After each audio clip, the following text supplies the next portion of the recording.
What's your response to Trump possibly, having the military take over your city and other black-led cities? Let's get your response on that. It's been about a month since President Donald Trump has allowed the National Guard to run through Washington, D.C. Allegedly, they were there because crime was getting out of hand, and of course, illegal migrants are in Washington, D.C. But President Trump took the city over, and of course, he's been getting a lot of praise, especially from Republicans, for reducing crime. Consider that the chairman of the police union in D.C. has admitted and shared that they were told to downgrade serious crimes like shootings and carjackings to lesser crimes. And even with D.C. hooking the books on their crime statistics, you're 3.5 times more likely to be killed in D.C. than you were in 2012 when a serious crime is committed. And from 2018 to 2023, carjackings are up 550%. So things are out of control. And thank goodness President Trump has taken these, again, bold actions. Congressman Pat Fallon is saying something pretty interesting here. He's alluding to the fact that DC has been misrepresenting crime statistics. In other words, serious crimes have been downgraded to misdemeanors. And also, the Washington, D.C. Police Department have been cooking the books, basically saying that crime is actually not as bad as it used to be. But in all actuality, DC is as dangerous now as it has been in the past. Now, remember, Democrats all over the nation, such as Brandon Johnson and even the Washington, D.C. Mayor Bowser, they've been saying, listen, crime has dropped. But according to Pat Fallon, that's not the case. The next thing he did was mention some statistics, some from 2014, and then he went from 2018 to 2023. But the problem with that last statistic is this year is 2025. Woo! Now, again, I'm not here saying that Washington, D.C. is not dangerous and it's not a real city. I used to live in Washington, D.C. But what Mr. Pat Fallon failed to talk about was 2024 D.C.'s crime statistics, which he doesn't mention. He also didn't mention 2025. So if you can mention 2018 to 2023, certainly you must mention 2024 and what's going on right now to make the case. And Mr. Pat Fallon, in particular, made sure he omitted that piece of information, only to justify why Trump should be deploying National Guards to 19 states.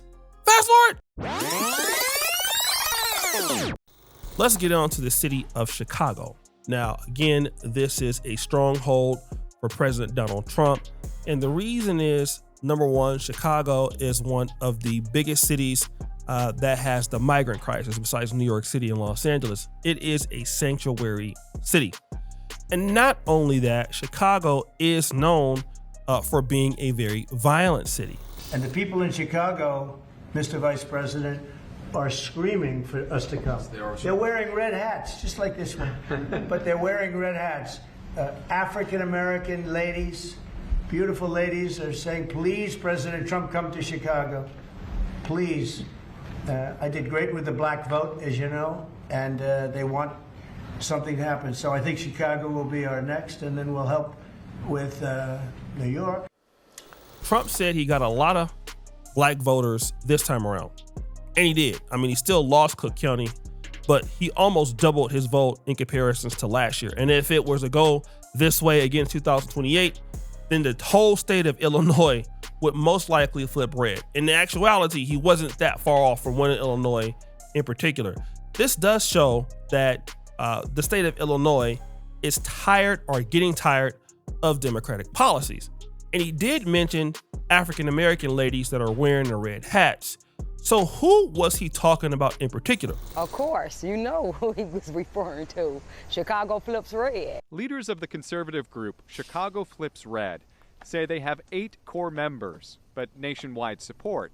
They welcome the National Guard on Chicago streets. It needs to happen. It's no law and order. I mean, if you got the National Guard right there, are you going to rob somebody right there in front of the National Guards? These ladies represent an outfit called Chicago Red, and they've been going viral all over the internet. It's a lot of them. You see them at the City Hall meetings all the time. They're always holding Brandon Johnson accountable. And according to them, they're saying similar things like, look, the city of Chicago still has a lot of crime, But the politics or the police are misrepresenting this crime, also mirroring what Mr. Pat Fallon is saying. And that's what's going on there. They want Donald Trump to come in, not because of the Black American crime, but also with regards to what is going on with the migrant crisis inside of the city and how it has affected the city of Chicago. Now, again, these are women who live in Chicago, okay? And if crime was really down so much to where they felt safe, then they would not want the president to come. So this also, on the other side of the argument, this could document as to why they want him to come in. Then a few days ago, popular young mayor Brandon Scott was interviewed by the Shade Room, all right? And he was asked a very similar question. What is your response to Trump possibly, having the military take over your city and other Black-led cities? Let's get your response on that. I think that what we have to understand when you think about what the president is saying, this is just a distraction. He does not want people to hear him talking about the economy that's been on a roller coaster ride. He doesn't want to hear folks talk about the fact that they said that the prices of everything was going to go down and all of these things. For example, eggs were higher than they were this time last year. Obviously doesn't want to talk about things like the Epstein files, but also, and most importantly, y'all, family, that it's just not true, right? When you think about, he started with DC.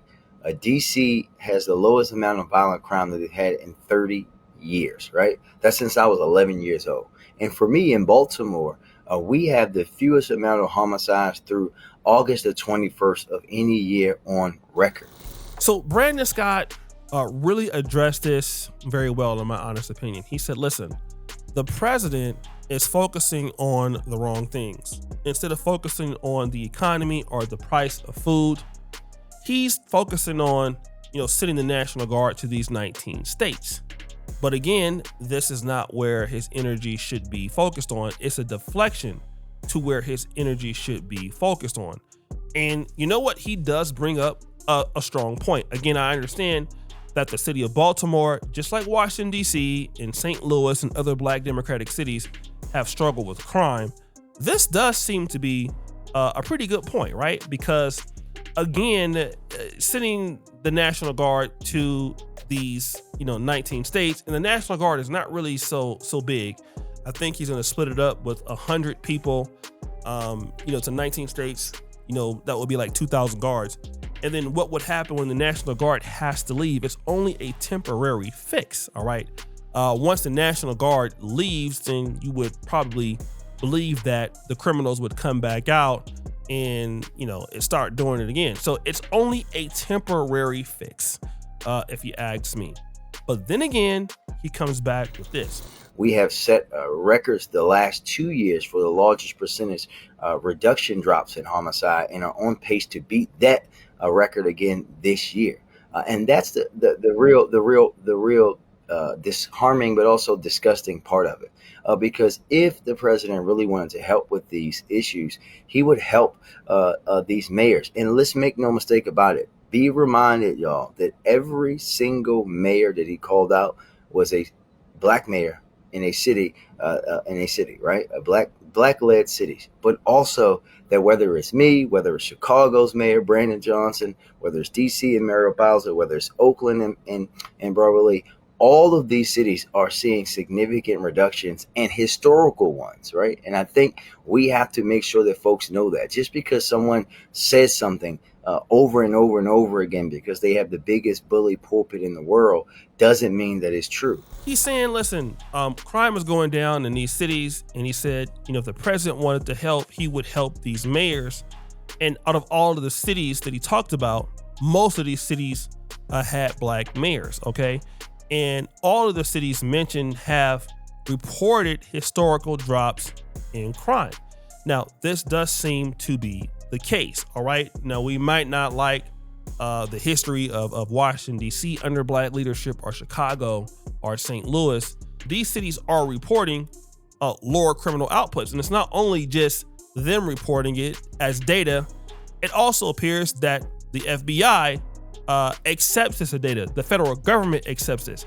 So if the federal government is okay with the numbers that are being submitted when it comes to homicides, when it comes to violent crimes, then what that says is what these Democratic cities are doing to lower crime or lower shootings could be working. I mean, the city of Philadelphia also did this. And the city of Philadelphia did this by offering certain programs to the youth.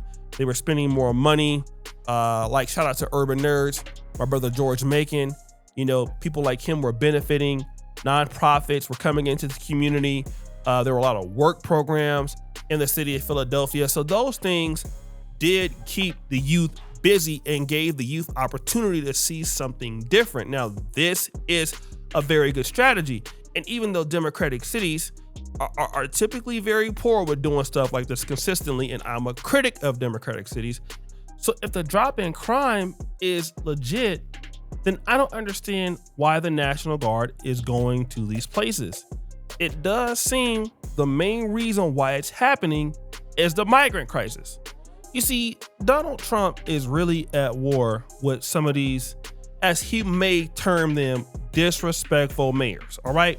And so he can't just necessarily say, I want to send the mayors to Los Angeles or to Chicago or any other place that he has.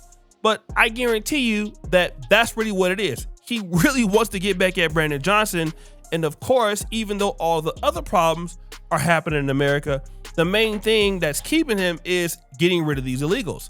And nobody has more illegals than Democratic strongholds. And again, I still do not understand, if these cities are not as violent as before, why is the National Guard there? Okay, now it will make sense if Chicago's crime tripled, homicides tripled in Philadelphia, he will look like more of a hero. But again, to send them there, if crime is already dropping, if the states are already doing what they need to do to already drop it, then it's an ulterior motive. And again, we do know that President Donald Trump is very vindictive and he's very petty. But again, this looks like, for some Democrats, an attack on blacks. But I want to also say this. If you've been bad for so long, okay, and I'm talking about black leadership here. If you've been terrible for so long, and the moment you try to say, we're not as terrible as before, you have such a history of being god awful that it doesn't matter, because your brand is already destroyed, okay? When you talk about the brand of Baltimore as a city with a black leadership or a black mayor, Detroit, Cincinnati, okay? St. Louis, that's St. Louis, Missouri, or East St. Louis, Illinois, black Philadelphia. When you mention those cities as brands and you ask the average person to describe the city of Philadelphia, describe what you think about Chicago, even people who don't know it would most likely know these cities for something negative. And so that's what happens, and that's what Republicans or conservatives can play on. This city is constitutively bad, like all the time. It has crime. It doesn't matter if it's dropping. It's like, look, historically you have been bad.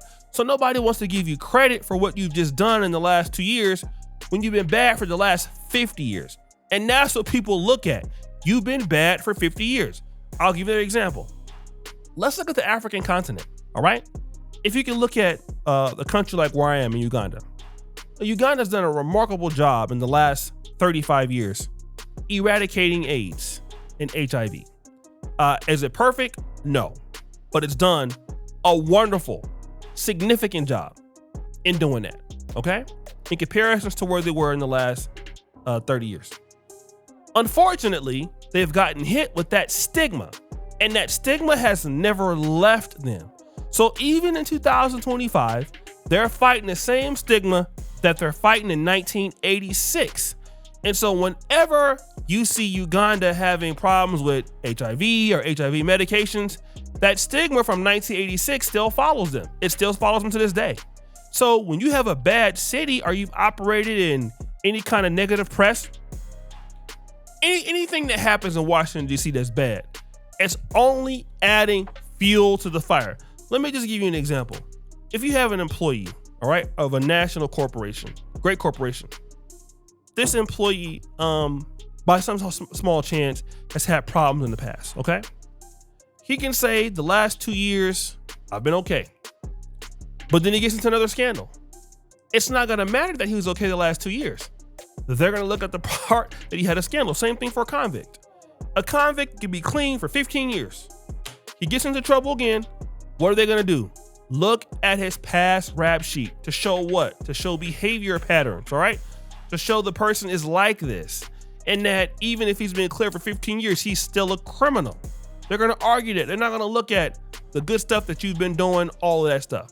And then black people gotta be serious and understand that if you've been running, I'm going to be honest, what people would consider a trash ass city, and it's not talking about the people in the city, I'm talking about running the city into the ground as black leadership. You're gonna get hit over the head with this every damn time.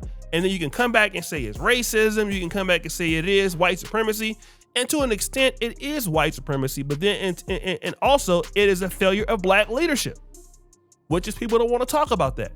Why have your cities been so bad? You've had every opportunity to do what you need to do. You didn't do it. You've been Democratic for all these years. Why are you still down bad?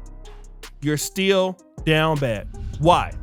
So guys, what do you think? It's your boy O'Shea Duke Jackson back at it again with another episode of The Celebrity Drunk. Before you do, turn the bell. We're out.